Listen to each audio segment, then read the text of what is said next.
Welcome back to New Day, and welcome back to our fabulous Hot Topics panel. Brandie, Travis, and Rebecca are back with more Hot Topics, from dating mama's boys to sacrificing for Taylor Swift tickets. Most important topics in the world right now. But first, Brandie, I just wanted to ask you, because I watched Love is Blind for the first time this season.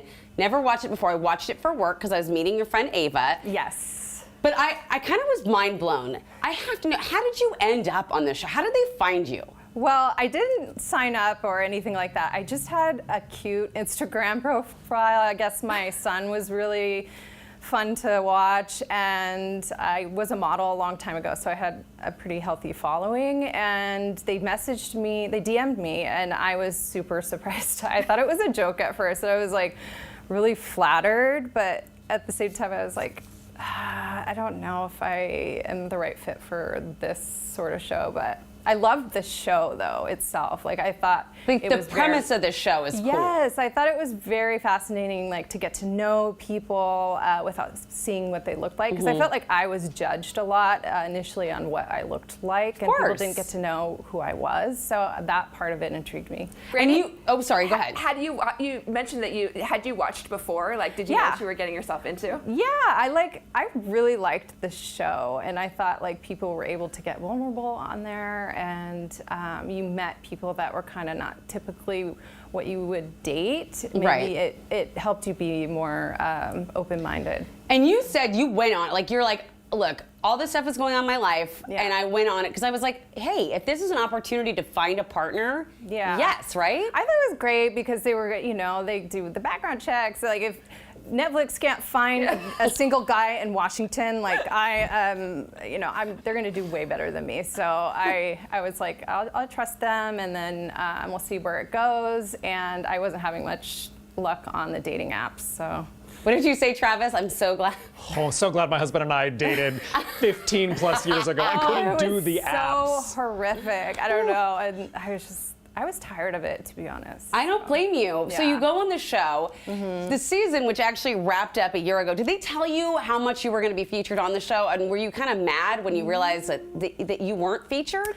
They didn't tell me anything, and I was super sort of upset because I felt like I was scrubbed from the whole show. Like, they didn't even show me in the background or anything, and like, I had spent a ton of money on nannies, time, all this stuff, and emotional energy on it, and it was like I didn't even go on the show. But they probably have their reasons for that, and maybe I wasn't like serving the right amount of drama to be featured or something. But there was some definite funny moments and things that happened to me on the show, like falling asleep during a date, or you know, it was a good time. I don't regret it. I'm glad. I think that's kind of lame. I mean, I get that they have to choose their storylines, but also if I were putting it together, I would be respectful of everyone's time and give everyone that little spot of sunshine. Yeah, they gave like that's just me. I'm not in Hollywood. And things to people who are on the show. Like, I didn't even get that. I got like a grainy group shot, and like that was it. And I was like, who did I make mad? Like, why was I not on this at all? Like, I swear I was. But anyways, it is what it is. Well, did you connect with anyone in the pods? I did. I would say, like, not in particular order, but Paul and Ryland and Jack, and surprisingly Billy. But I think I just wanted to like save him, like most women, you know. Like, I knew that would never go the distance, but I was like, let me help you, you know. Well, we have that issue sometimes. I'm not really like cougar mentality, so it was kind of hard for me too with the age gap, and I don't know.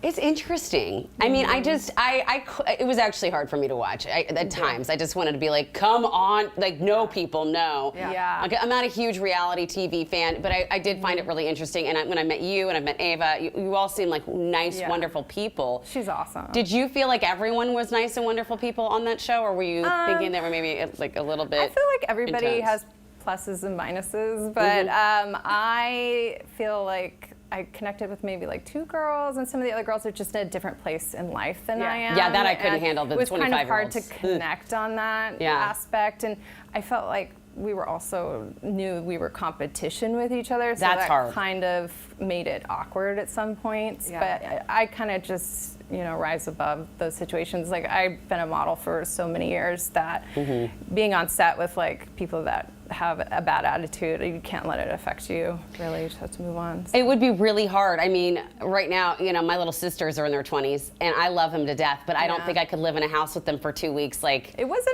like a set. Oh, a set. And you didn't even have bedrooms, right? You just No, it was a set that was made to look like an apartment or something. And you just sleep on the couches? It was weird. You would fall asleep on the couch and like you'd wake up and there'd be like 4 cameras like zoomed in on you and you're like, do you really need that close up? That's like, terrifying. Yeah, and then it was freezing because they had to keep the cameras cold. So like you were like, and yeah, I don't want to crush too many behind the scenes for you guys, like the dream, but it's interesting. Well, I can guarantee if you ever fall asleep on our set, you won't wake up with 6 cameras in your face. So final question. Sure. Do you think love is blind?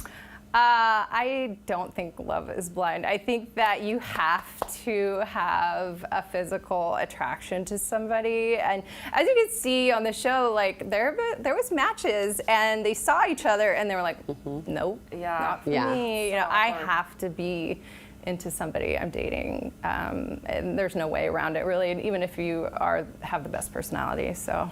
Well, and it's all about, isn't it? It's about smell. It's about everything, right, Trav? Yeah. I mean, for me, it's all about, like, you can grow to be attracted to someone because, like, think about the friends when you were, like, in high school or college, you were like, oh, I could never be attracted to that person. And then, like, you're friends with them and you're like, wait a minute, maybe like, I'm not I think you can grow to that. Yeah, you could grow. I mean, and people do change, but you were only meeting these people with, like, a short amount of time and you're supposed to marry them. So it's like, if something is off, initially you're like, oh, wow, okay, I don't know if I can do this, So. Yeah, I don't know. And then you're a mom on top of it, and we're all parents on this panel. Yeah. That had to be hard too. Did you, I feel like that was part of the reason I didn't do so well on the show because you're initially trying to find reasons to connect or not connect with people, and adding another layer of having a kid on top of that, like it's already a lot to take on not knowing somebody and like getting married, but also the fact that they have a kid, And that came up in the pods as you were talking to people? Oh, yeah, it did. Yeah. But all the guys said, oh, no, they'd be totally fine with it. But I knew, like, behind the scenes, they were probably like, oh, that's, Well, I mean, yeah, it's a thing. Even though my son's just like, amazing. Amazing boy. So All of our babies are. They're all perfect, right? Not. All right. Well, speaking of dating, y'all, a company behind 40 online dating sites conducted a survey about moms meddling in relationships. 67% of those polled said they've dated a person whose relationship with their mother negatively impacted the romantic outcome. Yeah, I could see that. 100%. Is that a deal breaker, though? If my mom didn't like someone, so she didn't like a couple of my boyfriends, but one in particular, and we broke up, and I remember he called her to be like, I just want to talk to her, and she's like, she's already out with another boy. Like, she was heartless.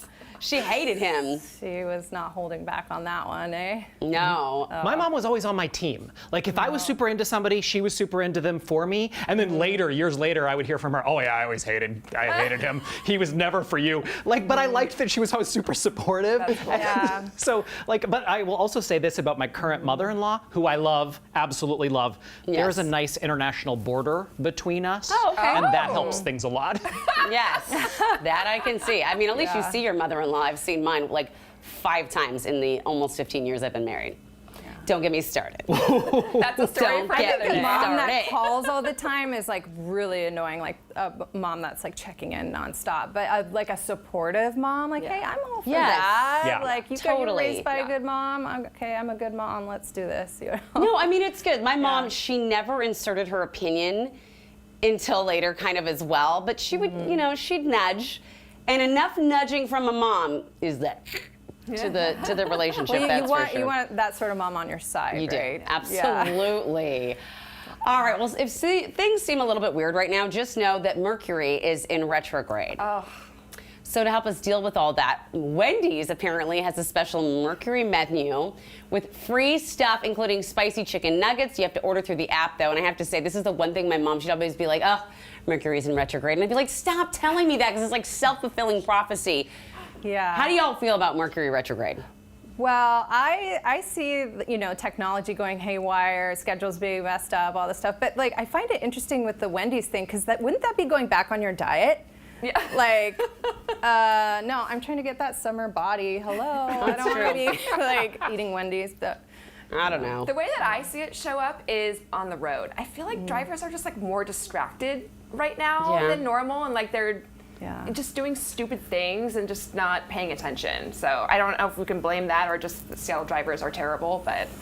Trav? So I have to admit something. This morning I was going through the topics we were going to talk about in the email that was like you sent, Rebecca, and my husband and I were working out, and I was like, I don't know what Mercury in retrograde is.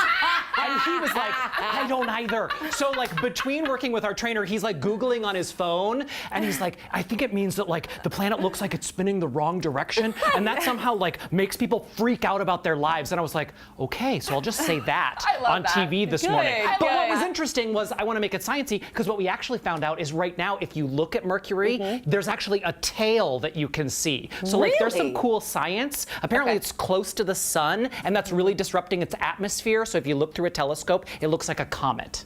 Oh. So like, look, I just made it sciencey for you. Thank you. Because I don't know anything about Mercury in retrograde. Thank you. Well, that is fascinating. Thank you for thank you for sharing. Thank my husband. All right, last topic I have for you. The owners of a pizzeria in New Orleans are offering free pizza for a year in exchange for Taylor Swift tickets. Ooh. For a year, what would you offer up?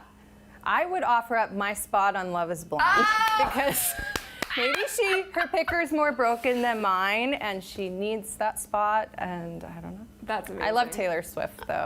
Yeah. But she always does her most creative stuff when she's going through a breakup, so maybe it's a business thing. It's that tortured artist thing? Yeah, I don't know.